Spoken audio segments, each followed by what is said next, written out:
Víctor Tucho Fernández nos pidió a los periodistas: no se metan con el Papa. No se metan con el Papa. Pero es el Papa Francisco el que se mete, yo diría sin querer queriendo. ¿Viste como decía el Chavo del Ocho? ¿Era el Chavo del Ocho el que decía sin querer queriendo o Kiko? No, el Chavo del Ocho. Gracias a Hugo Machiavelli y gracias a Cecilia de Havana que ven el Chavo del Ocho. Sin querer queriendo, como decía el Chavo del Ocho, en asuntos tan sensibles para la Argentina como la impunidad de los kirchneristas procesados y de los macristas también. Se mete el Papa cuando se pronuncia a favor del lawfare. Y también se mete, para qué negarlo, con los periodistas que denunciamos e investigamos la corrupción. Yo casi no hablo del Papa Francisco, pero en este caso creo que vale la pena hacerlo. Y cuando investigamos la corrupción de cualquier signo, porque lawfare, el mismo lawfare que denuncia el Papa en todo el mundo, a mi entender, en la Argentina es el nuevo nombre de la impunidad acá. Es el nuevo nombre de la impunidad acá. Y antes de que te explique por qué, déjame que te dé una información de último momento que tiene que ver con esto. Julio De Vido acaba de transformarse en el primer funcionario acá que acaba de pedir su libertad antes de la Navidad y el Año Nuevo. Hoy lo hizo. Pero quiere su libertad ahora mismo, antes de las fiestas. ¿Y en base a qué? En base a los cambios en las reglas de juego de las prisiones preventivas. La pregunta que nos estamos haciendo y que me van a ayudar a contestar brevemente, después lo desarrollaremos, Cecilia de Havana y Hugo Machiavelli, es: ¿De Vido está a punto de salir de la cárcel? Atención, información de último momento, vamos. A ver, Luis, el panorama del exministro es complicado. ¿Por qué? Porque él presentó hoy el pedido, pero ya tuvo un rechazo de la justicia. Estamos hablando del Tribunal Oral Federal 1, que tiene a su cargo el caso de yacimiento carbonífero Río Turbio, la primera causa por la que el exministro quedó detenido, y ya le rechazó el pedido de excarcelación. ¿Qué sostuvieron los magistrados? Que siguen dadas las mismas condiciones que hicieron que ellos hace pocas semanas nada más le prorrogaran por otros 6 meses la prisión preventiva. Y lo mismo puede pasar en el resto de los tribunales. Lo que explica Cecilia es el primero de los pasos probablemente que se dé en materia de no excarcelación tan liviana, cuando en el caso de Julio De Vido ya tiene una pena de prisión por la causa denominada tragedia de Once. Atención, que es muy interesante después analizar por qué De Vido lo pide y por qué los jueces le dicen no puede salir. Porque tiene mucho que ver con el entorpecimiento efectivo de una causa y que incluso lo contempla la comisión bicameral que se avino a impulsar en todo el país los cambios en el nuevo Código Procesal. Está aquí ya Pablo Tonelli, miembro del Consejo de la Magistratura, diputado nacional por el PRO, por Juntos por el Cambio. Pablo Tonelli, buenas noches. ¿Qué tal, Luis? Buenas noches. Muy bien, ahora vamos a hablar del tema, ¿sí? ¿Cómo no? Pero quiero detenerme, ahora sí, en el eje de este editorial, de este comentario.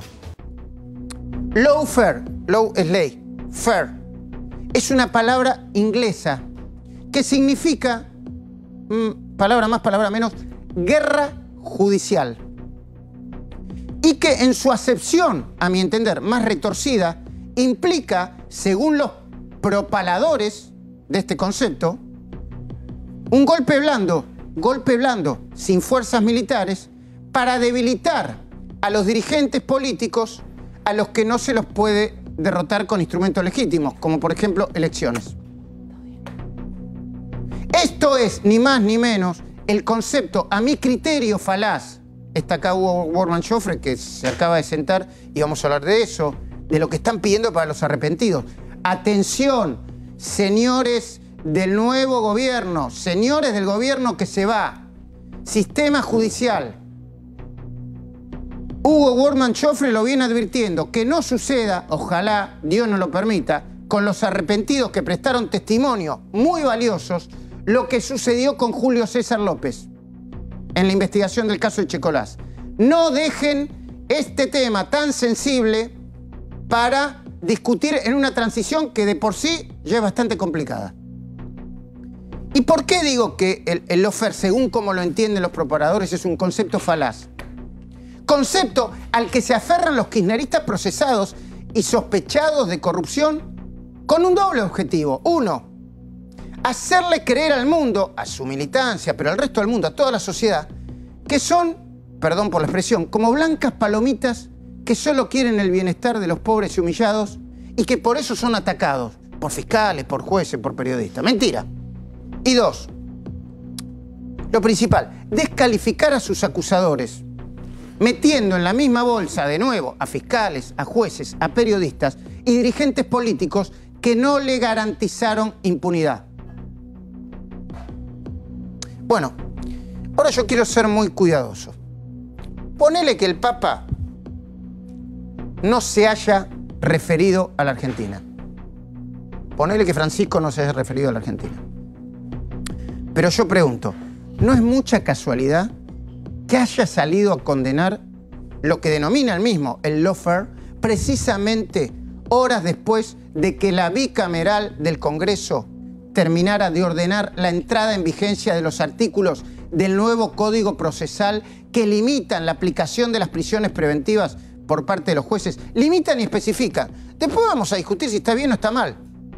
Yo no soy de los que dicen hay que meter a todo el mundo preso y después le preguntamos. No, no, no. Revolear prisiones preventivas porque sí, no. Pero poner esta especie de concepto cultural como un manto de impunidad, tampoco. Menos todavía. Seamos serios. No saquemos al sumo pontífice de contexto. Lo que dijo hace unos días, unas horas, en un discurso brindado ante miembros de la Asociación Internacional de Derecho Penal, de la que es miembro Zaffaroni y otros, a los que recibió el viernes pasado en el Vaticano, es exactamente lo siguiente, textual. Escucha bien, ¿eh? En nuestro encuentro anterior, señalé con preocupación el uso arbitrario de la prisión preventiva. Lamentablemente, en los años transcurridos desde entonces, la situación se ha agravado en algunos países y regiones donde el número de detenidos sin condena ya supera ampliamente el 50% de la población carcelaria. Quizás no se estaba refiriendo a la Argentina específicamente, pero en la Argentina este dato es cierto. El número de procesados sin condena firme es, creo que de más del 50%, ¿no? Sí, lo decía el otro día Mariano Borinsky cuando nos visitó. Más de 8.000. Seguro que hubo buenas noches. ¿Qué tal? Buenas noches. Es una cifra altísima, ¿no? Sí, sí. 50% es un número. Y uno puede decir, bueno, es inconcebible, está bien. Continúa el sumo pontífice, comillas. El encarcelamiento preventivo, cuando es impuesto, sin que se verifiquen las circunstancias excepcionales que lo habilitan, o por un periodo excesivo, bueno, será una cosa o la otra, las dos cosas. Vulnera la presunción de inocencia y el principio según el cual todo imputado debe ser tratado como inocente hasta que una condena firme establezca su culpabilidad. A mí me hubiera gustado que el Papa lo hubiera dicho, obviamente, que el Papa y todo, mucho antes, cuando hablaba de presos comunes que están en las cárceles, y no cuando el tema de los funcionarios y exfuncionarios están en la picota. Pero hasta aquí, los textuales del Papa son opinables, discutibles, como decía Fait. Las opiniones son libres, los hechos son sagrados. Pero Francisco avanzó un poco más y puso al lawfare, adentro del lawfare, a los fiscales, a los jueces y a nosotros los periodistas, no a mí, a nosotros los periodistas, en una misma bolsa y bajo sospecha. Justo Francisco, que dice que no hay que generalizar. Ah, ¿no me crees? Escuchad, que esto es textual. Se verifica, dice Francisco, periódicamente que se ha recurrido a imputaciones falsas contra dirigentes políticos promovidas, estas imputaciones, concertadamente por medio de comunicación, adversarios y órganos judiciales colonizados. Déjame un punto ahí. ¿Se verifica dónde? ¿Cuándo? ¿Quién lo verificó? ¿Hay un estudio que verifica? ¿Acciones concertadas? ¿En dónde? ¿Cuándo? ¿En qué país? Ah, estaba hablando de Indochina. Ah, bueno, estaba hablando de Indochina. Claro, después todos los kirchneristas se cuelgan de lo que dice el Papa.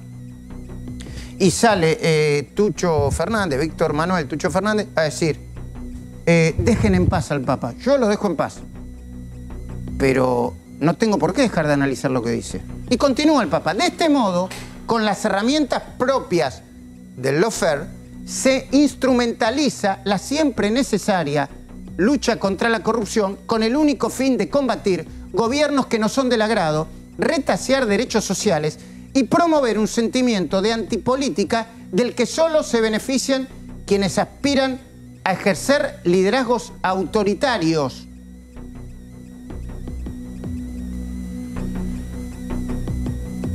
Lo estás pensando como yo, ¿no? Vos estás del otro lado y seguramente ves este programa y te agradecemos que lo ves con una importante audiencia porque pensás. Pensemos juntos. ¿Quiénes propician liderazgos autoritarios por denunciar corrupción? Sí, está verificado que algunos de quienes se cobijan en el concepto lawfare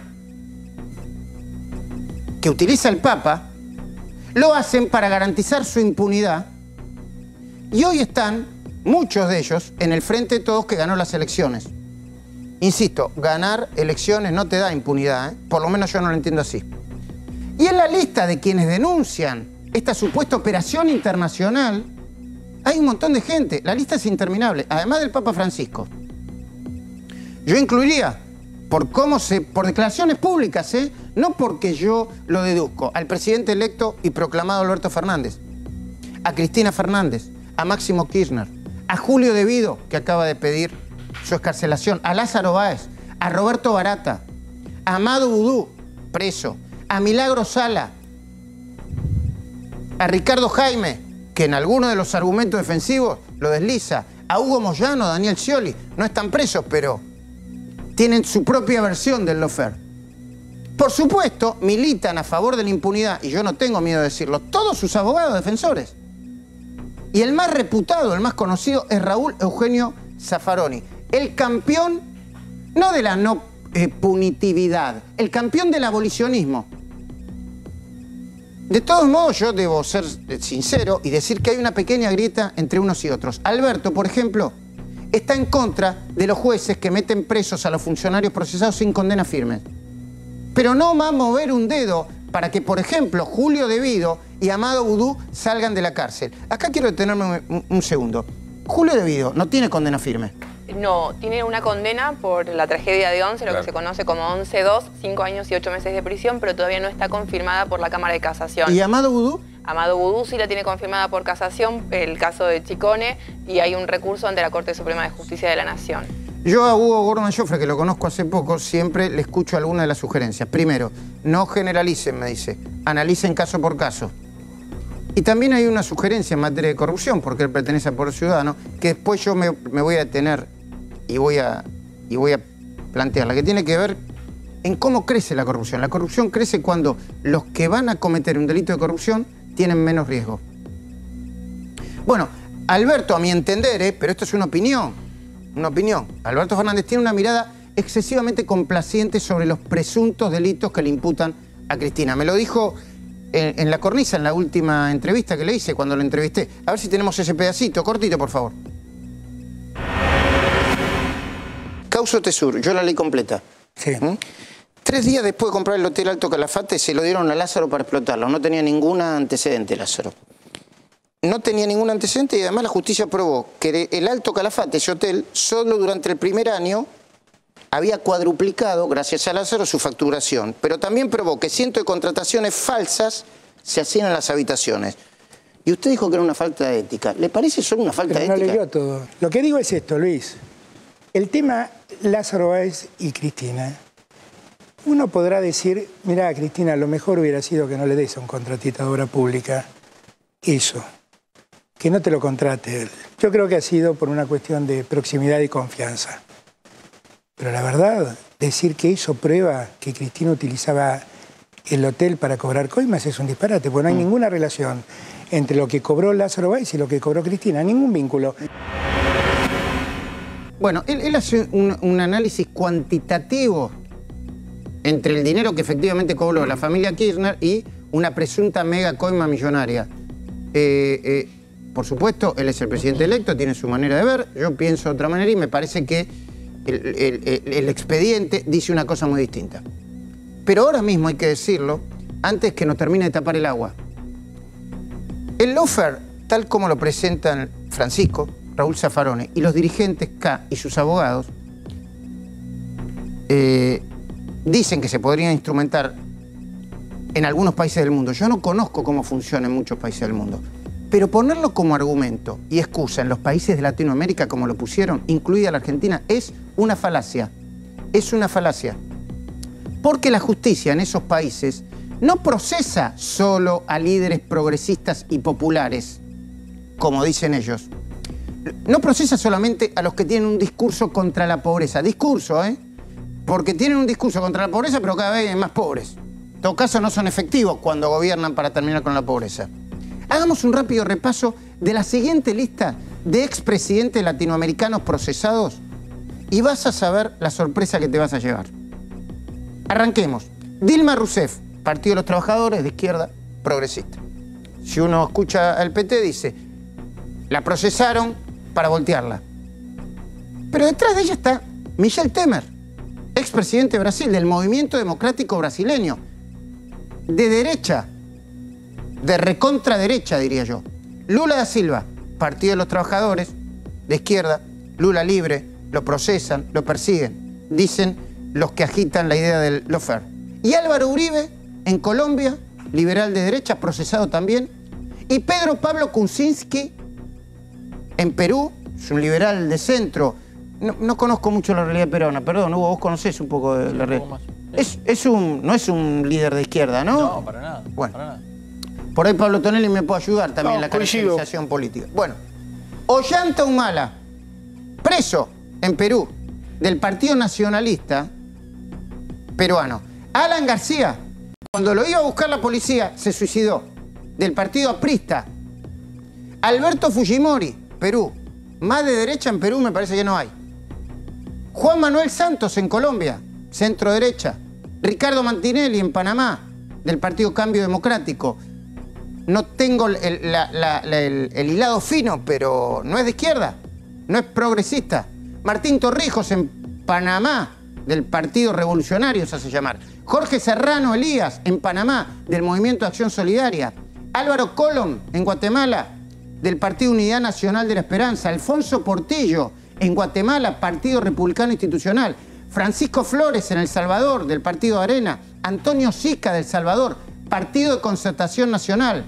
Mauricio Funes, del Salvador, del Frente Martí para la Liberación Nacional, de izquierda. Rafael Callejas, de Honduras, del Partido Nacional de Honduras. Cristina Fernández de Kirchner, de Argentina, líder progresista. ¿Cuántos procesamientos tiene Cristina? 10 procesamientos. Sí. Quedó en 10. En 10 finalmente. Rafael Correa, de Ecuador, de izquierda. Hay que ver los delitos que le imputan a Rafael Correa, Hay uno que tiene que ver con un presunto secuestro de personas. Horacio Manuel Cartés, el empresario del Partido Colorado, por el que acaba de pedirse la captura internacional, lo acaba de pedir la justicia de Brasil, ¿no? Por un caso vinculado con la empresa Petrobras. Pero si queremos meternos en la Argentina, la falacia es más clara todavía. Porque además de Cristina y Milagro Sala, yo recuerdo perfectamente cuando Milagro Sala dice, me metieron presa por colla, por negra, por... no están procesados, están imputados en muchas causas. Moyano, Scioli, que con todo respeto, esto es una caracterización política, para mí de progresistas no tienen mucho, o casi nada. Pero además se lo investiga en Argentina, y de hecho se lo procesó en un momento en la causa de las escuchas, y ahora mismo está imputado en la causa del correo, al presidente en ejercicio Mauricio Macri. Ahí no hay lawfare, y se lo procesó por la causa de los cuadernos y el soterramiento de Sarmiento a su primo hermano Ángelo Calcaterra. Ahí no hay lawfare. Y se la procesó a la exintendenta de Resistencia, de Cambiemos, de Resistencia era, ¿no? Sí. Ahí Ayala. Creo que todavía está procesada. Sí. Y también al intendente de Paraná, Sergio Barisco, afiliado de Cambiemos, acusado por el delito de narcotráfico. Barisco era de Cambiemos, ¿no, Pablo Tonelli? Perdón. Radical, sí. Bueno. En pleno juicio está la causa, en pleno juicio. Pero si quieren hablar de lawfare en la Argentina y en Latinoamérica, es por lo menos sesgado o indica cierta miopía político-judicial. Y para mí, el agitar la existencia de esta falsa conspiración y ponerle un nombre lindo, y en inglés, va a traer otra consecuencia. Porque ¿saben qué implicaría? Y esto sí me importa mucho, que el trabajo de los fiscales, los jueces, los camaristas, la Corte Suprema, los funcionarios, los exfuncionarios, muchos colegas nuestros, y gente de a pie valiente, que con mucho para perder, fue a testimoniar o a denunciar, todo eso podría llegar a quedar en la nada por este nuevo tsunami jurídico-cultural. Podría ser considerado inútil de toda inutilidad, como si no hubiera existido. ¿Vos dirías que los bolsos de José López no existieron? Como dice Adi Brieva, ¿no? Que dice que no, los tiraron, los revolearon, no existieron. ¿Vos dirías que el tema de la ruta del dinero acá, la causa, era ficción? ¿Que la tragedia de 11 fue por culpa del maquinista? ¿Que los cuadernos de la corrupción fueron fotocopias de un relato escrito por un delirante, como le dicen algunos a Centeno? ¿Que los exfuncionarios y los hombres de negocios que se arrepintieron y declararon con su abogado adelante fueron también víctimas del bendito lawfare? Te voy a mostrar un brutal compacto con tremendas imágenes y valiosa información sobre muchos de estos hechos. Te recomiendo que le prestes mucha atención y que respires profundo si sos un poco impresionable, ¿eh? Porque cuando veas todo junto vas a decir, ¿esto pasó? ¿Y todo esto quieren hacer desaparecer de la noche a la mañana con una lectura jurídica, política y cultural? Mira.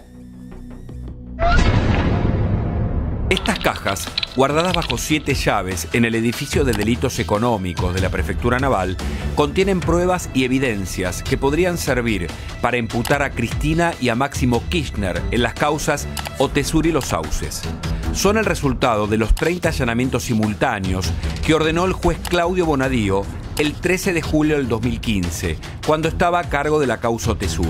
Contienen información clave de todas las empresas de Lázaro Báez, de Cristóbal López y de las empresas de los Kirchner. Gracias, Margarita Stolbizer, por mostrarnos qué era lo que estaba pasando. Hugo Machiavelli, buenas noches. Buenas noches, Luis, exactamente, porque ella denunció esto en 2014 y ya está probado. ¿Qué título es esto? El título son las pruebas que están en las 380 cajas de Otesur. Yo le pondría de título, sí. Cristina sospechada de lavado. Cristina sospechada de lavado de dinero, ¿eh? Igual que Lázaro Báez. Los Kirchner tenían muchos negocios de distinto tipo y el dinero ilegal les provenía de distinto tipo de negocios que tenían con el Estado.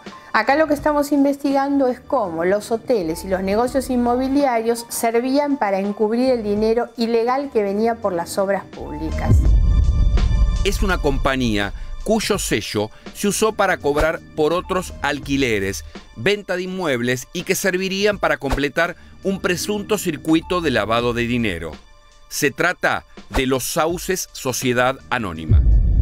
¿Cómo era la operatoria? En el 2009 empezaron a comprar inmuebles.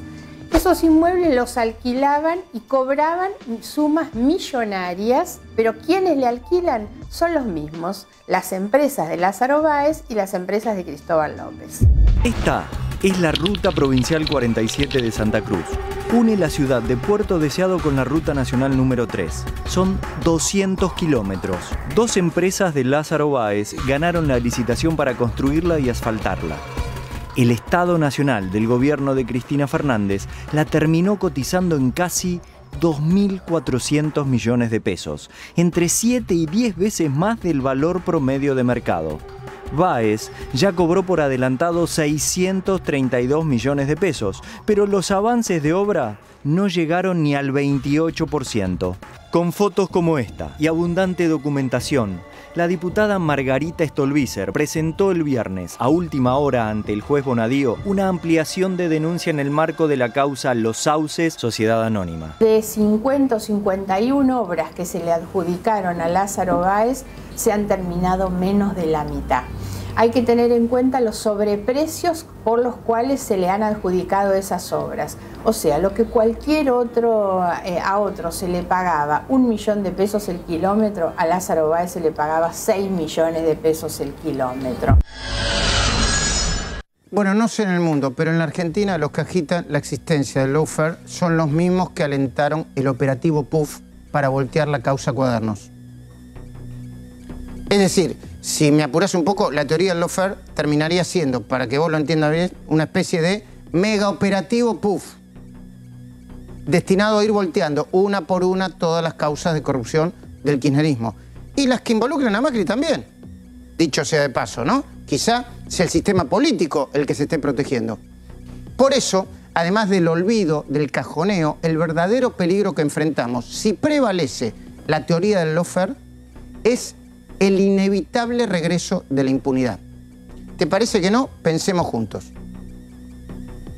Si un secretario de Estado, un director, un ministro, un presidente, un empresario que tiene negocios con el Estado, registra que los casos de corrupción que se estuvieron investigando durante todos estos años no terminan en una condena efectiva, ¿cuánto crees que va a tardar en maquinar el próximo negocio sucio?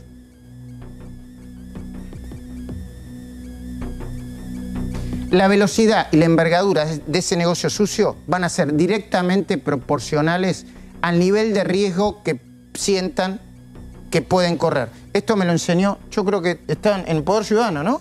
¿Era eso? ¿Cómo es la fórmula? La fórmula de la corrupción es monopolio, más discrecionalidad, menos transparencia. Esto es lo que dice Robert Klitgar, de que en realidad el funcionario maneja esos parámetros. Básicamente, la discrecionalidad y el bajo nivel de transparencia son dos componentes fundamentales de la corrupción. Bueno, y el nivel de riesgo que puedan tener, que bueno, ahí viene Diana Mondino, que vamos a hablar de economía también, ¿no? Hay quienes dicen que todo este tema de la corrupción también puede ser una cortina de humo por si al nuevo presidente en materia económica no le va bien. Yo quiero que le vaya recontra bien, ¿eh? Lo que no quiero es que se deje, es que eviten que la justicia actúe en los casos que tiene que actuar. El nivel de riesgo el nivel de riesgo tiene que ver con la preocupación que existe de los individuos que han cometido un hecho de corrupción de ser descubiertos. Y la verdad que ahí las estadísticas que hay es que hay una gran masa de gente que en general hasta puede representar el 50%, dice la literatura, de gente que actúa en un sentido o en otro de acuerdo al riesgo de ser descubierto o no ser descubierto. Es decir, no somos naturalmente éticos, propensos al bien, claro, sino que es el nivel de riesgo en el que nos exponemos nos puede obrar en un sentido o en otro. Bueno, insisto, yo no estoy de acuerdo con revolearle prisiones preventivas a cualquiera que pase.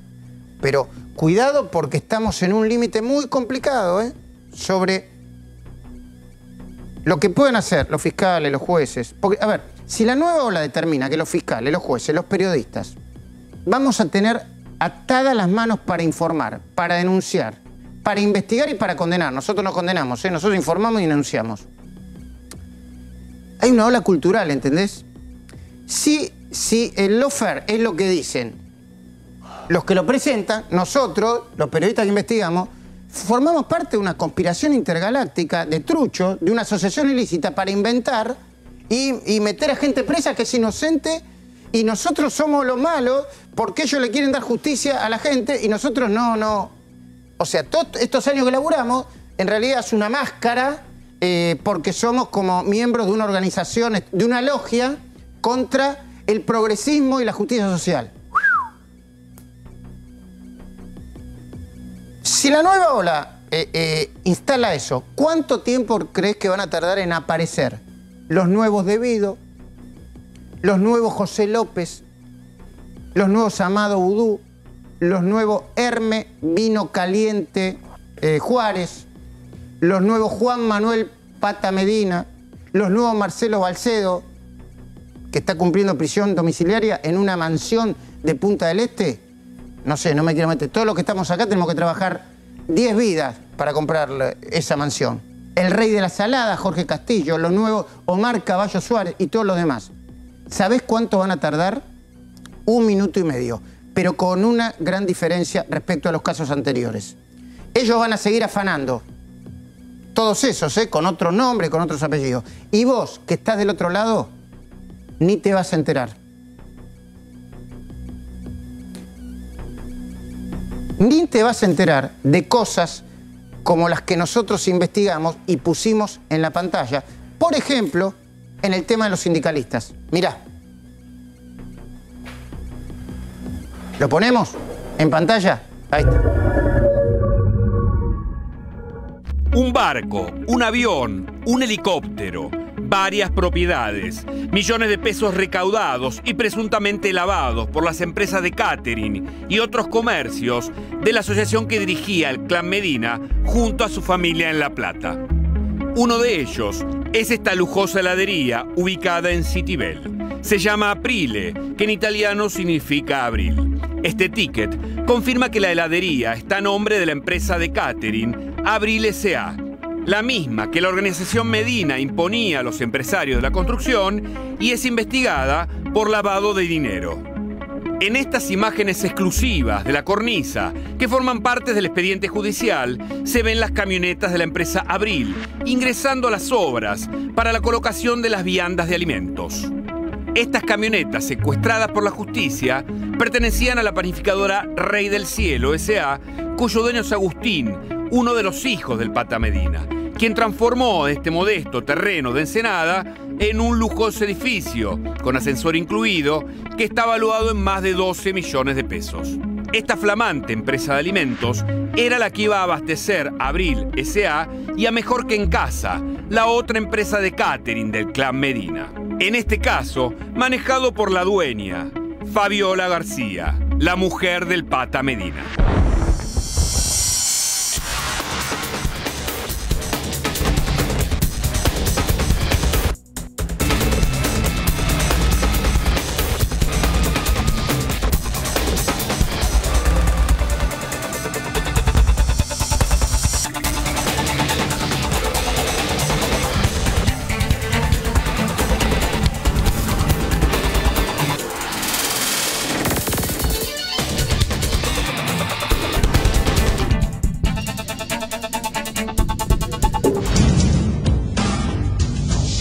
Lo que quiero que vos me entiendas es que... Yo te entiendo, por más que vos me quieras explicar, tu empresa como demás. Dedicate a otra cosa. Pero no es tan fácil. Necesito que te digo, ¿no? Porque cuando hacemos una denuncia donde vos quieras y yo con los papeles donde tengo... Pero yo por qué te voy a hacer una denuncia. ¿Qué tiene que ver eso? ¿Cómo voy a andar a denunciar? No te dejo mover los remolcadores a tu barco, no te dejo trabajar. No, no es que no me dejes trabajar, es que hay un conflicto a bordo y yo estoy tratando de solucionarlo. Bueno, cuando vos pagues se levanta el conflicto. Yo entiendo lo que vos querés decir de pagar, pero para pagar se necesita trabajar. Y si yo no puedo... Si yo trabajo, la guita te la llevas vos y la gente no le pagás. No es cierto que me la llevo yo. Yo he pagado y lo puedo demostrar hasta el último centavo de... No demostrás nada. Tenés la devolución. Mientras no pagues, no te vas a mover.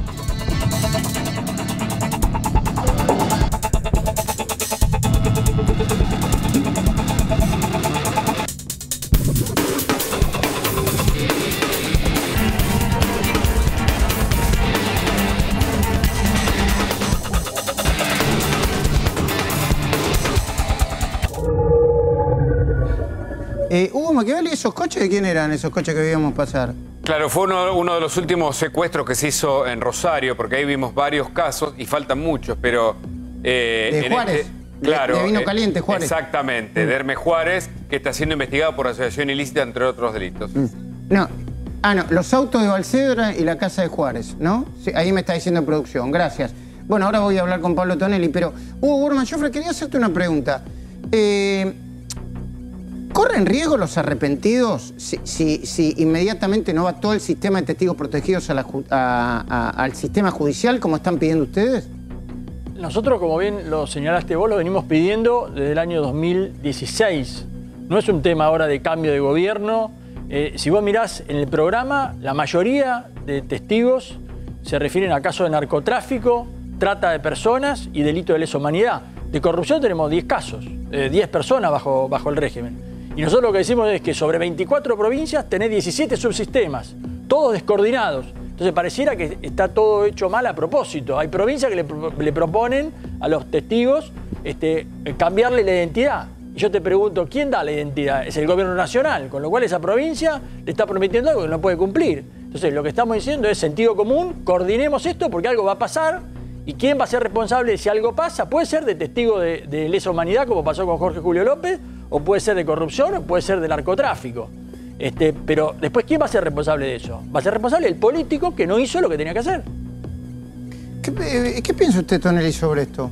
Porque a mí, a mí me preocupa mucho. Sí, claro que es preocupante. A ver, nosotros conocemos a algunos testigos protegidos por rutilante, ¿no? Oscar Centeno, José López, son personas Leonardo Fariña. Son personas que están bajo la responsabilidad del Estado. De modo que es muy importante que a esas personas no les pase nada. Pero a ver, Tonelli, digo, con sentido común. ¿Sí? Yo el otro día hablaba con uno de ellos y me decía, a ver, yo denuncié por corrupción e involucré a la vicepresidenta electa. Yo naturalmente no voy a esperar que ese sistema me proteja, por lo menos que el Poder Ejecutivo me proteja, porque pertenece al Poder Ejecutivo. ¿Cómo se hace? Bueno, una fórmula relativamente sencilla es la que ha propuesto el gobierno, que es pasarle todo el programa de protección de testigos a la justicia, que además es en definitiva la que resuelve sobre la situación de esas personas. A mí me parece que es una solución sencilla, fácil y rápidamente ejecutable. El problema es que en la justicia hay resistencias. Hay algunos jueces que aceptan, otros que no. Bueno, hay que hablar con todos y convencerlos. Bueno, yo en un ratito voy a hablar con Hugo Worman-Joffres de esto también, pero a ver, Pablo Tonelli, hay como una son presunciones, ¿no? Por eso yo quiero que me lo aclare, pero no en términos técnicos, en términos políticos y en términos concretos. Sí. Un acuerdo entre el sistema político para decir vamos a incorporar al nuevo Código Procesal un sistema de prisiones preventivas que permita revolear menos prisiones preventivas y que evite que vayan a la cárcel muchos funcionarios, exfuncionarios que hagan negocio con la política. No, yo lo que creo es que esa decisión que tomó la Comisión Bicameral de implementación del nuevo código tiene que ver estrictamente con la garantía de igualdad ante la ley prevista en la Constitución Nacional. Entonces, es razonable que en un tema de tanta trascendencia para la libertad personal, tan crítico para la libertad personal, rija la misma ley en todo el país y todos los presos, o por lo menos los del sistema federal, estén sometidos a una misma y única ley y no se generen diferencias. Para mí tiene que ver con eso, la decisión de la bicameral y no con otra cosa, como se ha dicho, de un pacto político o cosas por el estilo. Ahora, Tonelli, el nuevo Código Procesal Penal implica que los jueces van a tener menos discrecionalidad para decir cuándo alguien tiene que estar preso y cuándo no. Es lo que intenta el Código. El Código ha intentado precisar y detallar de una manera más exhaustiva los casos en los cuales procede la prisión preventiva para que el margen de discrecionalidad del juez, que siempre va a existir, sea el menor posible.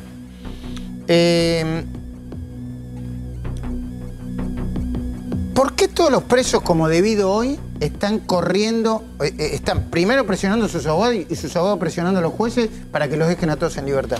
Bueno, yo creo que están aprovechando las circunstancias de la entrada en vigencia de este código nuevo para todo el país para generar una situación de novedad que a lo mejor les permita obtener ese beneficio.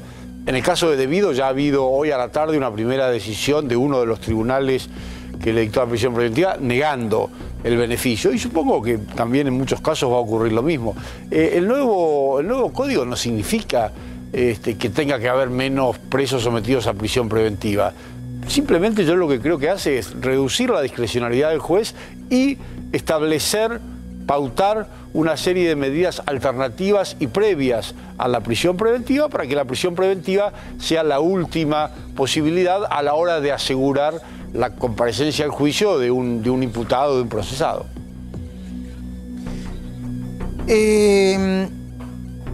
Hay quienes dicen que a partir de ahora el presidente, todavía en ejercicio, Mauricio Macri, va a desfilar en tribunales más o menos con el ritmo con el que desfiló Cristina Fernández de Kirchner. Bueno, si ese desfile tuviera algún fundamento real y verdadero, en buena hora que el presidente o cualquier ministro o funcionario vaya a tribunales y dé las explicaciones que tiene que dar. Ahora, si no tuviera un fundamento verdadero y el fundamento fuera exclusivamente una especie de venganza o de persecución, entonces estaríamos en problemas. No solo el expresidente, todos los argentinos estaríamos en problemas, porque esa misma persecución dirigida al presidente, el día de mañana puede ser dirigida a cualquier ciudadano. lo cual es un problema, sin duda. Hablando de funcionarios o exfuncionarios macristas que desfilan por Comodoro Pi, Aranguren declaró hoy y su declaración es en indagatoria porque está, entiendo que procesado, Hugo Machiavelli, ¿me contás? Luis, hoy declaró justamente acusado por negociaciones incompatibles con la función pública el ministro Aranguren, una causa que investiga el juez Luis Rodríguez con instrucción del fiscal Carlos Stornelli. Todavía no fue procesado, puede serlo, puede tener una falta de mérito o incluso puede quedar fuera de la investigación. Esta es la denuncia, negociaciones incompatibles con la función pública por cumplir el doble rol como funcionario y accionista de Shell en ese momento. El motivo, la suba de tarifas y la compra de gas a Chile mientras aún tenía acciones en la empresa petrolera. Estoy muy tranquilo, dijo Aranguren. El juez recibió las respuestas y las dudas que tenía. Nunca me interesé por un proveedor en beneficio del interés público. No había mayor capacidad en Bolivia y hubo un ahorro de 54 millones de dólares para el Estado. Estas son informaciones de la declaración de Aranguren. Ahora bien, los investigadores no sé si están tan conformes con la explicación, porque lo que pasó es que él empezó a comprarle a Chile cuando estaba previsto una compra a Bolivia. Y se cree en ese sentido que la negociación incompatible por ser accionista de Shell y funcionario público deberá ser analizada y se espera la declaración en los días posteriores de la funcionaria Laura Alonso, titular de la Oficina Anticorrupción. Gracias, Hugo. ¿Cuántos años hace que empezó a hacer política? ¿Yo? Sí. Unos cuantos. Pero con Macri... No, con Macri empecé por allá por 2004, 2003. Le digo lo que yo veo y usted me dice que... Sí, ¿cómo no? ¿Usted cree que, primero, usted cree que Macri debe ser el jefe de la oposición o cree que se debe dirimir en una mesa más grande? Yo creo que Mauricio tiene todas las condiciones y sobre todo los antecedentes por su actual cargo de presidente de ser el nuevo líder de la oposición. Lo que no quita que junto a él coexista una mesa amplia, plural, en la que estén representados fundamentalmente los tres partidos que integramos Juntos por el Cambio. Bueno, digo, si es que Alberto sueña con un arranque parecido al de Néstor Kirchner, y él estaba ahí porque era el jefe de gabinete y era, con todo el respeto para que se entienda, el que revolvía el estofado, ¿no? El bolillo, lo servía, pero el que revolvía, no sé cómo decir, el fideo, la olla con los fideos, bueno. Néstor Kirchner se especializó en elegir un enemigo perfecto, el enemigo ideal. Y yo creo que el enemigo ideal, perfecto, es Mauricio Macri. De manera que lo van a hacer responsable por toda la herencia, lo van a, algunos creen que demonizar, y lo van a convertir, como dijo Santiago Cafiero, en el imaginario popular, en el peor presidente de la historia de la democracia. ¿Qué van a hacer ustedes? Lo vamos a defender la gestión de este gobierno, que así como ha tenido algunos fracasos o algunos traspiés, ha tenido muchísimos éxitos y muchísimos avances. Vamos a estar junto al presidente, lo vamos a acompañar y lo vamos a defender. ¿Van a apostar en una posición constructiva o una posición destructiva? Definitivamente constructiva. Claro, ¿qué le pregunto yo? ¿Qué me va a decir? Vamos a ganar una posición pero esto tiene... por favor, pero tiene un agregado. Hagan un meme, por favor, porque está mal la pregunta. No, pero tiene un agregado y es en la medida en que el oficialismo nos lo permita. Nosotros estamos listos para hacer una oposición constructiva. Ahora, si el oficialismo se va a conducir en el Congreso como se condujo hasta 2015, y yo estaba, y esto no me lo contó nadie, donde imponían con absoluta y total prepotencia su voluntad, porque total tenían el número para ello, se nos va a hacer difícil hacer una oposición constructiva. Pero si ellos esta vez apuestan al diálogo, a la búsqueda de consensos, al intercambio de opiniones y a la búsqueda de las mejores soluciones para el país, nos van a encontrar listos para hacer la oposición más constructiva que se haya visto en el país. Gracias, Pablo Tonelli, por estar acá. Y hay más novedades judiciales, porque finalmente, que sí, que no, que voy a esperar el momento, que ahora estamos todos contentos, finalmente declararía mañana Lázaro Báez. ¿Me lo contás, Cecilia Devana? Sí, Luis, así es. Después de 2 amagues que dijo que iba a declarar y después se negó incluso a ser trasladado a los tribunales de Comodoro Pi, Lázaro Báez rompería el silencio. Es en el juicio de la ruta del dinero K, el primer juicio que lo tiene sentado en el banquillo de los acusados. Va a romper el silencio después de 1 año de juicio, Luis. 1.324 días tiene preso Lázaro Báez en el penal de Seiza. Terminaron las testimoniales, recordemos cuando él se negó en estas 2 oportunidades a declarar, dijo que prefería esperar que todos los testigos terminaran y recién ahí dar su indagatoria. Quienes sí habían declarado eran Leandro y Melina, sus 2 hijos menores. Recordemos, él está en el banquillo con los 4 hijos, pero estos 2 son los únicos que hablaron.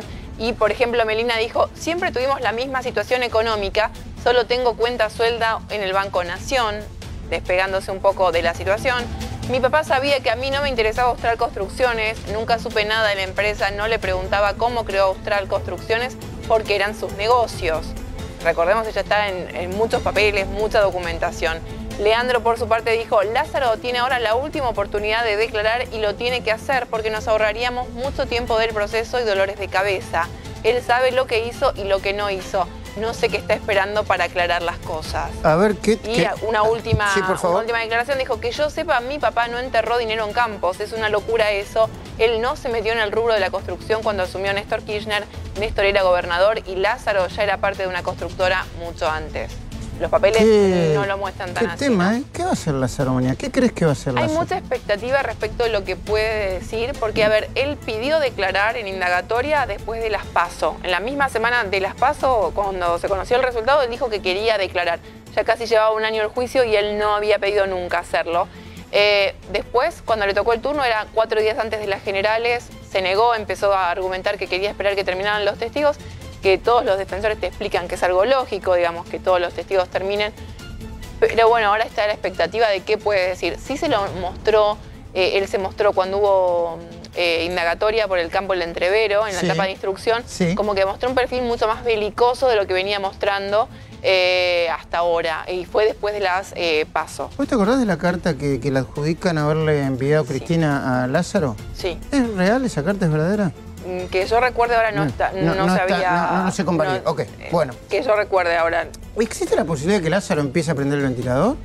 Mira, la verdad es que creo que después de casi 4 años preso sería raro que lo prenda, pero es, si se quiere, un análisis. En abril van a ser 4 años que está detenido. Déjame que lo aproveche unos minutos a Wortmann Joffre, que después hable de economía con Diana Mondino, porque hoy sucedió algo muy novedoso e interesante. Hablaron Alberto Fernández y la titular del Fondo Monetario Internacional, ¿cómo se llama?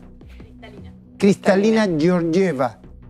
Mi pronunciación es peor que la de Cavallo cuando intentaba hablar inglés. Wortmann Joffre, ¿el concepto del lawfare va para lo que está pasando en Latinoamérica y en Argentina? No, a ver, yo creo que tenemos que tener una mirada más amplia respecto de cómo la política pretende domesticar a la justicia. Y ha buscado distintas herramientas y simplemente, me parece que no es bueno, como vos me preguntabas antes, este cambio de gobierno si va a afectar a los testigos. Yo digo, miremos todo lo que es posdemocracia, todo lo que ha hecho la política para terminar de manejar a la justicia, que en definitiva eso pareciera que es lo que quieren, ¿no? Entonces, reforma 94. Miremos a Punta Cuarto, ¿no? Pero vamos más atrás todavía, vamos atrás. Servilleta de Coral mostrándole a Cavallo, reforma 94, eran 6 jueces federales y 6 fiscales, se amplió a 12. ¿Por qué? Porque cada uno quería poner a su juez, a su fiscal.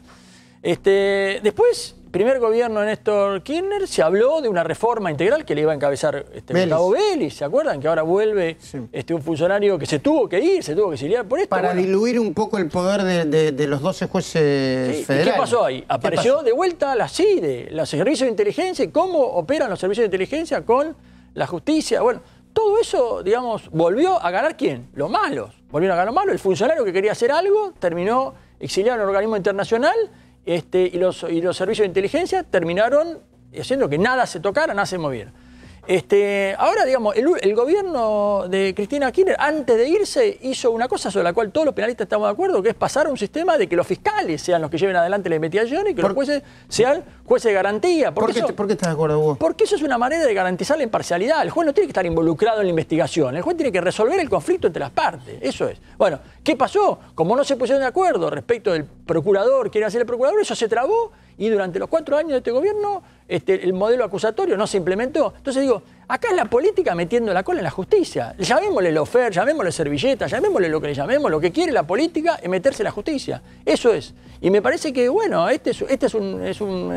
una consecuencia más de cómo lo quieren hacer. Lo quieren hacer de esta manera, bueno, no sé. Pero a mí me parece que hay un elemento más complicado en este momento porque quieren plantear un concepto cultural para garantizar la impunidad. O sea, nadie dice, Nadie se defiende en juicio. Dicen, son malos los que me investigan. Es como loco esto, ¿no? A ver, a mí me hicieron demandas, a mi entender, la mayoría delirantes. Yo fui, me defendí, presenté los papeles, fui sobreseído, desestimada la denuncia. Inocente. Es lo que tenía que hacer cualquiera. No digo, che, a mí no me gustan los jueces porque están atacando la libertad de expresión. Voy y me defiendo como corresponde. El lawfare es una especie de locura colectiva donde los malos son los que denuncian y los que investigan. Bueno, pero los otros ejemplos que yo te digo también, digamos, decir que, por ejemplo, hay superposición de funciones entre los jueces y que no era necesario tener 12 jueces federales porque eran todos jueces nacionales y todos podían estar adentro de un mismo conjunto, que es una teoría que ya que la viene pregonando Julio Mayer, un viejo profesor de Derecho Procesal. Digamos, la verdad es que eso no está mal. ¿Por qué tenés que tener superposición de jurisdicciones en la capital federal y que haya jueces nacionales que investiguen junto con los federales? Está bien eso desde el punto de vista. Está bien que los fiscales tengan la responsabilidad de investigar y que los jueces estén aparte. Si vos me decís, el principio del lawfare, que haya una instrumentalización de la justicia para perseguir a los enemigos, ¿a vos te parece mal? ¿Bien? Eso no, está mal, eso está mal. Está mal. Entonces, está mal. Lo que tenés que demostrar es cómo han hecho en cada gobierno. Vos decís, este gobierno lo hizo más que el otro, en el otro también, en el otro. Pero en el otro... ¿Este gobierno, el de Macri? En el de Macri, este que está terminando, digamos. Sí. Ahora se pone el acento sobre esto. Pero alguien dijo, por ejemplo, cuando la jefa de los fiscales cambiaba a los fiscales de un lugar a otro y los nombraba e iban a escribir los dictámenes fiscales... ¿Estás hablando de Gil Carbó? Claro, fiscales que no eran titulares de los casos. Ah, sí, los mandaban Entonces digo, todo acá lo que es la política es tratando de colonizar la justicia. De esto hablamos. Se llame lawfare, se llame servilleta o como se llame. Ahora vamos a volver con eso y con una conclusión. Pero tenemos un clip ahí del diálogo entre Alberto y la titular del Fondo Monetario Internacional. Así lo hablamos con Diana Mondino. Lo que vamos a ver es un tuit. A ver, es un tuit de Alberto Fernández hace 30 minutos. Tuve un diálogo telefónico muy productivo con la directora gerente del Fondo Monetario, Georgieva.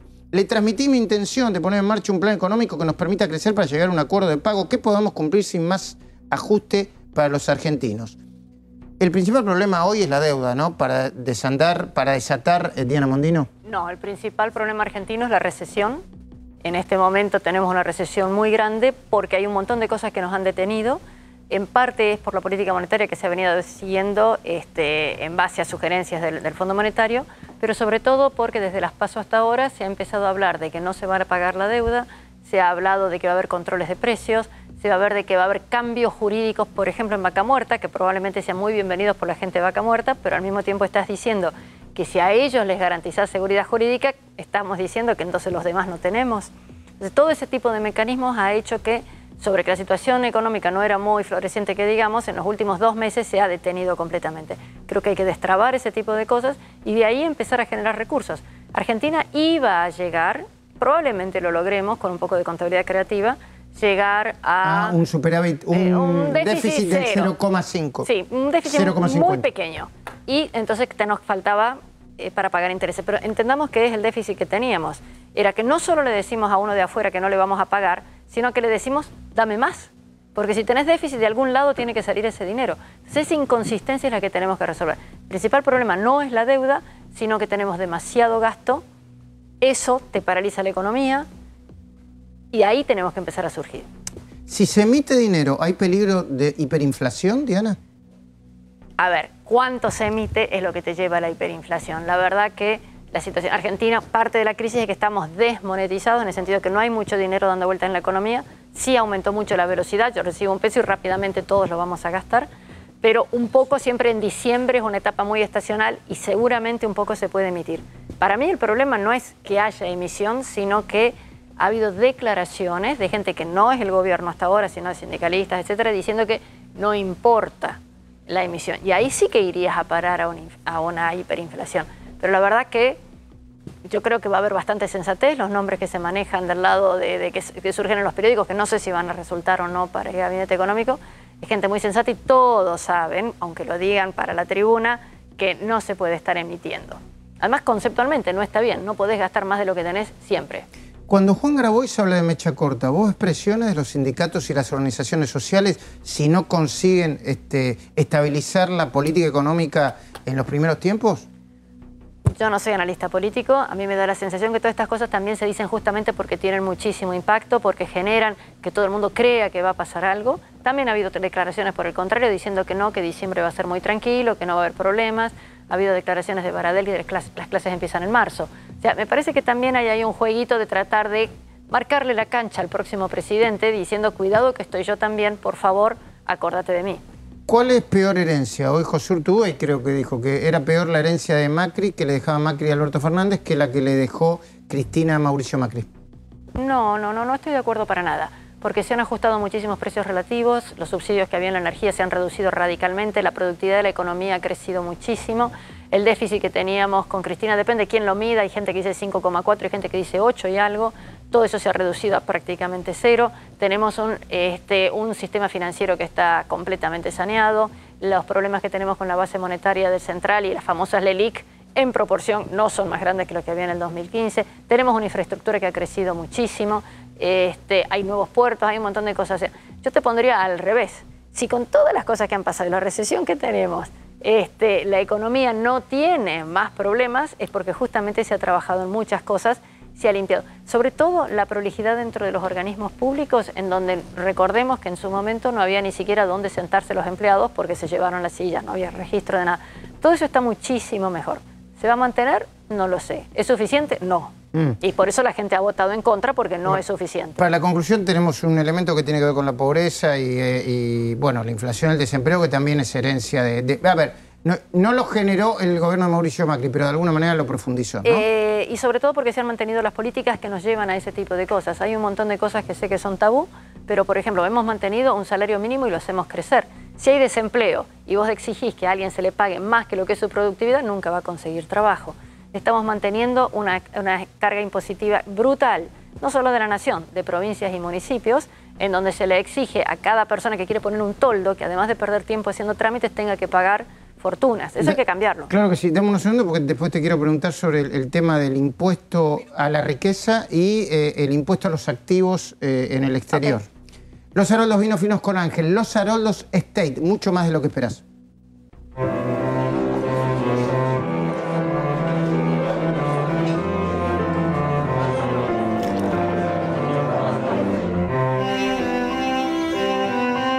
Los Haroldos Estate. Mucho más de lo que esperás. Hugo, en una conclusión sobre qué esperas qué esperas que pase con el nuevo gobierno en materia judicial, vinculado con el sistema. No, a ver, yo creo que se abre una nueva etapa, espero que se cumplan muchas de las promesas y lo reitero cada vez que vengo a tu programa, creo que hay una promesa que nos traería mucho aire fresco a la justicia si efectivamente se termina con la idea de que los servicios de inteligencia tienen que servir para hacer inteligencia interna y cooperar con los jueces. Esta cosa de que los servicios de inteligencia cooperan con los jueces en investigación, eso tiene que acabar. Claro. Creo que el presidente electo ha hecho alguna referencia a esto, creo que una señal muy buena que lo haya puesto a Gustavo Vélez. Espero que se cumpla, porque cada uno que llega al poder dice que lo va a hacer y después no lo hace. ¿Se viene un impuestazo para los activos en el exterior y para para el impuesto a los bienes personales e incluso un aumento considerable de retenciones, Diana? A ver, son temas bastante diferentes. Sí. Todo el mundo habla de que va a haber mayor recaudación impositiva, lo cual es difícil porque hay recesión. Entonces la única forma sería agregar nuevos impuestos. Francamente me resulta muy difícil de creer, porque si toda la campaña ha sido diciendo la heladera está vacía, no tenemos empleo, tenemos recesión, etcétera, ¿más impuestos vas a poner? Sería imposible entonces llenar la heladera de nadie. El tipo de impuestos, si es a los activos, a la riqueza, a la herencia, a la renta financiera, al trabajo, el IVA... Los impuestos tienen que tener una coherencia, no se pueden poner todos y en tasas elevadas. Puedes tener algunos sí, otros no, y coherente. En Argentina nos falta desde hace mucho esa coherencia. La reforma fiscal que se instrumentó durante Macri, más o menos medio un asquito que me da, porque no es muy buena que digamos. Asquito. Asquito, sí. Pero bueno, iba a intentar... Es un buen lenguaje rico y metiste la palabra asquito ahí. Asquito, pero digamos, no es una cosa coherente. O sea, no se pueden poner más impuestos y en todo caso, ese tipo de impuestos se cobran una sola vez, el primer año. Y déjame que te cuente de las retenciones. Yo creo que el que va a parar las retenciones va a ser Moyano. Es el que no va a querer que se hagan. ¿Por qué? Porque, digamos, este es el precio al cual se vendía el producto de lo que sea. Tabaco, hierba, manzanas, lo que sea, tienen que ir al puerto, se tienen que exportar. Si vos le decías a un señor que no va a cobrar el precio lleno, sino que le vas a poner una retención, es que va a cobrar menos. ¿no? Y mañana se va a poner eso. Porque todo lo que viene antes también Entiendo. va a tener que cobrar menos. Una retención es exactamente equivalente, centavo a centavo, a una recesión. A vos te ponen una retención del 10%, es como si te hubieran caído las ventas 10%. Si se te caen las ventas 10%, ¿cuánto le vas a pagar a los que tenés atrás? ¿Cuántos camiones van a ir dando vuelta? Entiendo. Eso no puede seguir. Muy agradecido, Diana, por haber venido acá. Muy agradecido también Hugo Bormann-Schöffler, Cecilia, Hugo Machiavelli. Señoras y señores, nos encontramos mañana a las 10 de la noche, en vivo siempre, en este programa que se sigue llamando 4 días. Lunes, martes, miércoles, mañana es el tercero. Hasta mañana.